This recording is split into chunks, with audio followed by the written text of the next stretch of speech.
साहब का आग्रह था कि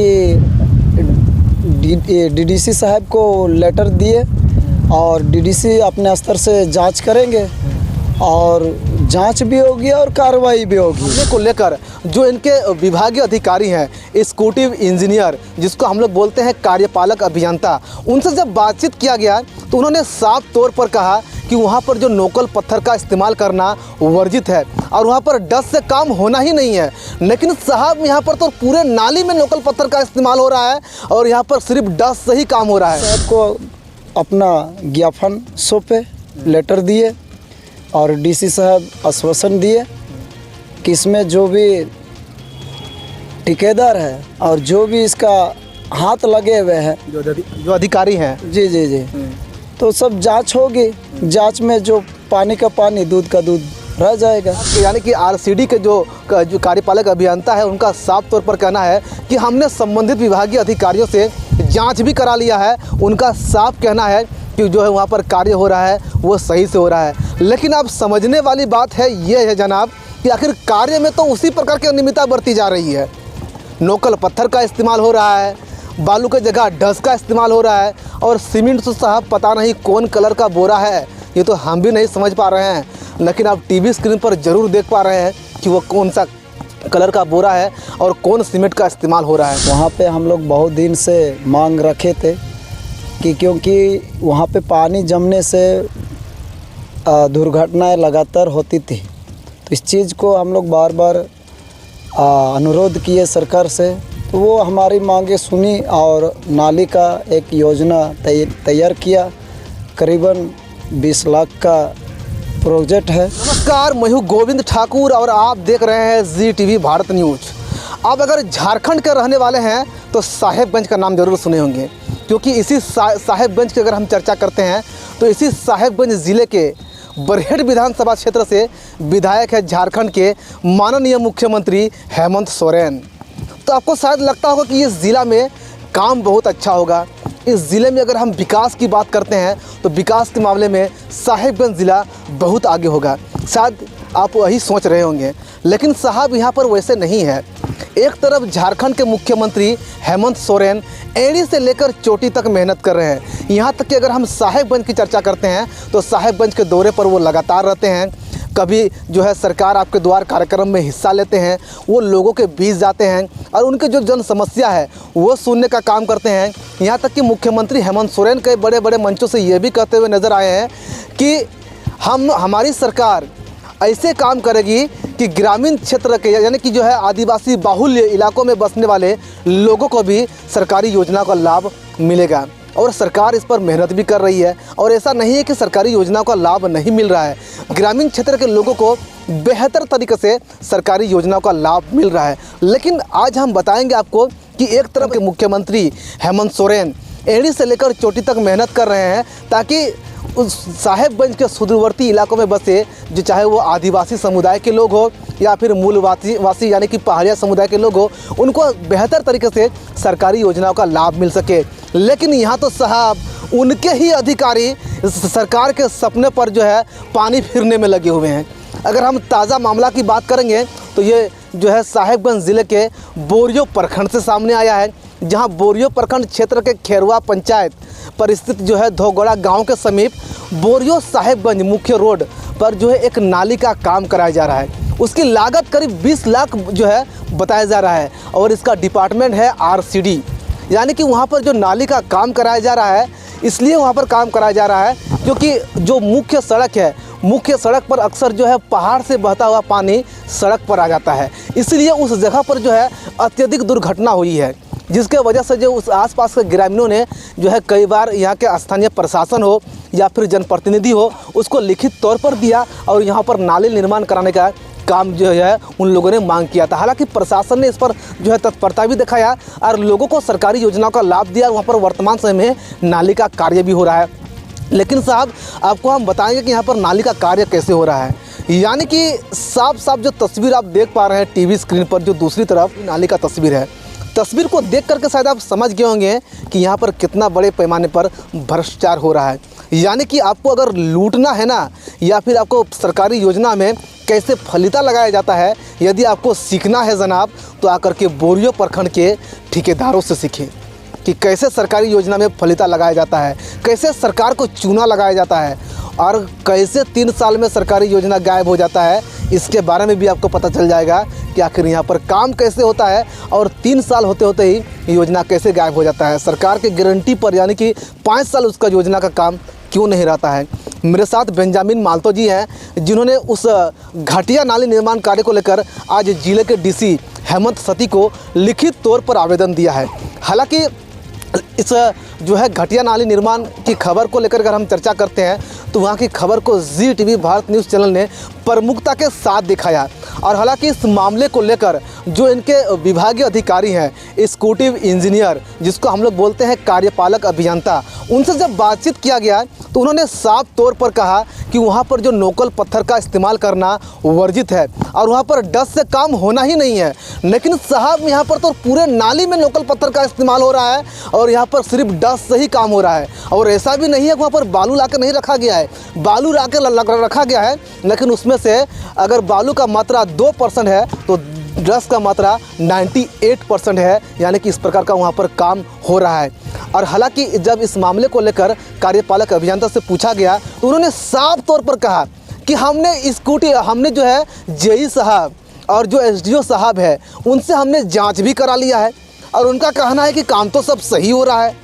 लेकिन अब देखने वाली साहब, इसमें यह बात है कि काम कहाँ सही हो रहा है, सही है, ये भी एक बड़ी सवाल है कि आखिर जो है कार्यपालक अभियंता महोदय क्यों कह रहे हैं इस तरह। क्या वो बिना जांच कराए जो है मीडिया वाले को आश्वासन दे रहे हैं कि हमने उस पर जांच करा लिया है, या फिर उस पर जो है कोई बड़ा खेला हो गया है, या फिर क्या अफसर नहीं चाहते हैं कि लोगों को सरकार की जन कल्याणकारी योजनाओं का लाभ सही तरीके से मिले। मेरे साथ बेंजामिन माल्तो जी, इनसे भी हम लोग बातचीत करते हैं, क्योंकि आज इन्होंने जो है लिखित तौर पर डीसी साहब को इस योजना को लेकर आवेदन भी दिया है। दादा, आप बताइए कि आज डीसी साहब से आप मिलने गए थे, आप बता रहे थे कि यहाँ पर नाली का काम जो हो रहा है वो घटिया किस्म का हो रहा है, उसको लेकर आप आवेदन भी दिए हैं। दादा, आवेदन में क्या कुछ डीसी साहब को दिए, और डीसी साहब से जब आप मिले तो क्या कुछ आपको आश्वासन मिला, कितना भरोसा मिला? ये साहेबगंज जिले के बोरियो प्रखंड, केरवा पंचायत और धागोड़ा से गांव समेत मेन रोड, वहाँ पे हम लोग बहुत दिन से मांग रखे थे कि क्योंकि वहाँ पे पानी जमने से दुर्घटनाएं लगातार होती थी। तो इस चीज़ को हम लोग बार बार अनुरोध किए सरकार से, तो वो हमारी मांगे सुनी और नाली का एक योजना तैयार किया। करीबन 20 लाख का प्रोजेक्ट है। तो हम तो यहाँ का क्षेत्रीय निवासी है, हम आना जाना किए, हमको लगा ये तो घोटालाबाजी काम हो रहा है। तब हम जाके देखे, तो जब हम काम अगर हम देख रहे थे तो गाछ ब्रिज को जो घेरा हुआ था वही पत्थर को उठा के उसमें लगा के तैयारी कर रहा था। और जब हम बालू और सीमेंट का अगर बात करें तो बालू तो है नहीं, ऐसे कोई बात नहीं, लेकिन बहुत कम मात्रा में और गर्दी ज़्यादा है। और सीमेंट का तो कोई पता ही नहीं है कि कौन सा सीमेंट लगाया। तो ये हमको खराब लगा, दुख लगा कि अगर ऐसी ही हरकत अगर ये रहेगा तो अगर फिर वहाँ नाली का अगर हम देखें तो मात्र 1.5 फीट का ही जगह है, जबकि कम से कम 3-3.5 फीट होना चाहिए गड्ढा नाली का। तो ये चीज़ हम सोच के हम डीसी साहब को अपना ज्ञापन सौंपे, लेटर दिए, और डीसी साहब आश्वासन दिए कि इसमें जो भी ठेकेदार है और जो भी इसका हाथ लगे हुए हैं, जो अधिकारी हैं, जी, तो सब जांच होगी। जांच में जो पानी का पानी, दूध का दूध रह जाएगा। डीसी साहब, दादा क्या बोले आपको जब आप डीसी साहब से मिलने गए हैं, जो लिखित तौर पर आवेदन दिए हैं, आवेदन में क्या कुछ उल्लेख किए हैं आप? डीसी साहब का कि डीडीसी साहब को लेटर दिए और डीडीसी अपने स्तर से जांच करेंगे और जांच भी होगी और कार्रवाई भी होगी, क्योंकि ये मेरे लिए नहीं, ये सबके लिए है। इसीलिए हम पूरा उम्मीद रखे हैं कि डीसी साहब का जो निर्देश होगी, डीडीसी साहब उसमें कार्य करेंगे, जांच करके वो पुनः सही तरीक़े से काम होनी चाहिए। दादा, आप डीसी साहब कह रहे थे कि अगर उस पर गलत तरीके से अगर वहाँ पर काम हुआ है, यदि नोकल पत्थर का इस्तेमाल हुआ है, तो सबसे पहले तो वहाँ पर जेसीबी चला करके उसको उखाड़ा जाएगा। बिल्कुल, जेसीबी चलाएगा और उखाड़ा जाएगा, क्योंकि वो तो दुरुपयोग हो रहा है। वो सिर्फ 5-6 महीना का ही दिखावट के लिए कर रहा है। कम से कम 20 साल चलना चाहिए। 20 लाख का फंड है तो 20 साल तो चलना चाहिए। तो वैसे काम होना चाहिए और होगा। दादा, एक बात हमको बताइए, जिस प्रकार डीसी साहब ने आश्वासन दिया आपको कि वहाँ पर जो है हम डीडीसी साहब को निर्देश देंगे और वो आपके आवेदन के आलोक में यहाँ पर टीम गठित करके जांच भी करेंगे, इसके बाद डीसी साहब कार्रवाई करेंगे, यानी कि जो दोषी ठेकेदार है, टेंडर एजेंसी है या फिर जो विभागीय अधिकारी है उस पर कार्रवाई होगी। लेकिन दादा, क्या लगता है आपको कि आखिर इतना बड़े पैमाने पर इन योजना में जो भ्रष्टाचार हो रहा है वो कैसे हो रहा है? दादा, झारखंड के राजधानी रांची का नाम आप सुने होंगे। क्या सीएम आवास के बाहर भी रोड है, वहाँ पर भी नाली का काम होता है, लेकिन वहाँ पर इस तरह नहीं होता है जिस तरह यहाँ हो रहा है। तो क्या डिफरेंट है दादा? क्योंकि वहाँ पर मुख्यमंत्री है और यहाँ पर देखने वाला कोई नहीं है, शायद इसीलिए यहाँ पर जो है बोलबाला है भ्रष्टाचार का। यहाँ अनुसूचित जाति, जनजाति, आदिवासी, मूलवासी, ये लोग कुछ नहीं कहने वाला है। इसीलिए आज बिचौलिए के माध्यम से जो भी ठेकेदार काम कर रहे हैं वो खुलेआम सरकार का जो फंड है वो लूटा जा रहा है। लेकिन कब तक लूटेगा? अब जो हुआ पहले हुआ। अब हम लोग आदिवासी, मूलवासी कमज़ोर नहीं है। अगर इसमें अगर कार्रवाई नहीं होगी तो आगे कदम उठाया जाएगा। क्या दादा जी, डीसी साहब अगर कार्रवाई का आश्वासन जो दिए हुए अगर वो नहीं करते हैं तो फिर आगे आपका अगला कदम क्या होगा? हमारे यहाँ माननीय धनंजय सोरेन विधायक बोरियो के उनके ऊपर ज्ञापन सौंपेंगे और उससे फिर मुख्यमंत्री हेमंत सोरेन को भी हम लोग ज्ञापन सौंपेंगे और मांग हम लोग बरकरार रखेंगे ताकि कार्रवाई होनी चाहिए भ्रष्टाचार के खिलाफ। चलिए, मेरे साथ अगर हम बेंजामिन माल्तो की बात करते हैं तो ये बता रहे थे कि जिस प्रकार यहाँ पर जो नाली निर्माण का कार्य हो रहा है उसमें नोकल पत्थर यानी कि जंगल से जो छोटे छोटे पत्थर है उनको चून करके वहाँ पर पूरा नाली में लगाया गया है। और अगर हम बात करते हैं तो इस विभाग के यानी कि आरसीडी के जो कार्यपालक अभियंता है उनका साफ तौर पर कहना है कि हमने संबंधित विभागीय अधिकारियों से जाँच भी करा लिया है। उनका साफ कहना है कि जो है वहाँ पर कार्य हो रहा है वो सही से हो रहा है। लेकिन अब समझने वाली बात है ये है जनाब कि आखिर कार्य में तो उसी प्रकार की अनियमितता बरती जा रही है।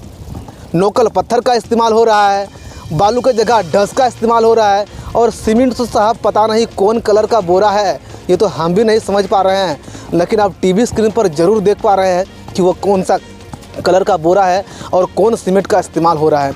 अब ऐसे में देखने वाली बात होती है कि इस जो है कार्यपालक अभियंता ने जो है ये भी कहा है कि यदि वहाँ पर अगर काम गलत हुआ है और नोकल पत्थर का इस्तेमाल हुआ है तो उस पर जो है सबसे पहले जेसीबी के माध्यम से उस नाली को हम लोग तोड़ने का काम करेंगे। जितना काम हुआ है इसका तो उसको हटा करके पुनः फ्रेश पत्थर से वहाँ पर काम करने का काम करेंगे ताकि जो है वहाँ के ग्रामीणों को सरकार की इस महत्वाकांक्षी योजना का लाभ सही तरीके से मिल सके। तो वहीं अगर हम डीसी साहेबगंज की बात करते हैं तो उन्होंने जो है स्थानीय समाज सेवी बेंजामिन माल्तो के लिखित आवेदन के आधार पर उन्होंने कहा है कि हमने जो है साहेबगंज के डीडीसी के माध्यम से पहले वहाँ पर टीम गठित करके उस योजना का जांच कराएंगे और जांच करने के बाद यदि उस प्रकार की गड़बड़ी पाई जाती है या फिर नोकल पत्थर वहाँ पर लगाया गया है तो इसके बाद जो है हम लोग सबसे पहले जेसीबी के माध्यम से उस नाले को हम लोग तोड़वाएंगे और तोड़ करके जो है उस पर पुनः फ्रेश निर्माण कार्य करने का आदेश देंगे। साथ ही साथ जो टेंडर एजेंसी है वह स्थानीय विभागीय अधिकारी है उस पर हम लोग कठोर से कठोर कार्रवाई भी करेंगे ताकि सरकार के जो है इस तरह के महत्वाकांक्षी योजना में किसी प्रकार का भ्रष्टाचार ना हो और लोगों को सही तरीक़े से इसका लाभ मिल सके। लेकिन अब देखने वाली बात होती है क्या डीसी साहब का आश्वासन सिर्फ यहाँ के ग्रामीणों के लिए आश्वासन ही बनकर रह जाती है या फिर इस पर कोई ठोस कार्रवाई भी होती है या फिर ठेकेदार और अधिकारियों का से मतलब साठ गांठ करके अंदर वेटिंग और बाहर सेटिंग का खेला बन करके ही रह जाता है या फिर ये मामला ठंडे बस्ते में चला जाएगा। ये एक देखने वाली बात होती है कि आखिर डीसी साहब का आश्वासन कितना कारगर है और यहाँ पर जो संबंधित विभाग के अधिकारी है या फिर टेंडर एजेंसी है उस पर क्या कुछ कार्रवाई होती है। गोविंद ठाकुर, जी टीवी भारत न्यूज, साहिबगंज।